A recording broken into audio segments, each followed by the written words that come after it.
रमे रामे मनोरमे सहस्रनाम तत्तुल्यं राम नाम वरानने राम नाम वरानने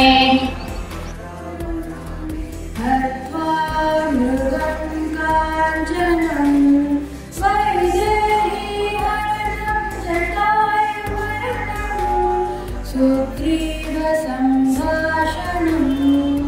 वालीनिर्गणनं समुद्रतरणं लङ्कापुरीदाहनं पश्चात् रावणकुम्भकर्णहरणम् एतद्धि रामायणं। గురుభక్తి, శిష్యానురక్తి, స్నేహబలం, ధర్మబలం అన్న మహితోక్తిని మారీచుని నోటి నుండి మహర్షి పలికించాడు. రాముని వంటి ఆదర్శమూర్తి, రామాయణం వంటి ఆదర్శ కార్యం నభూతో నభవిష్యతి. మనిషి ఉన్నంత కాలం రామాయణం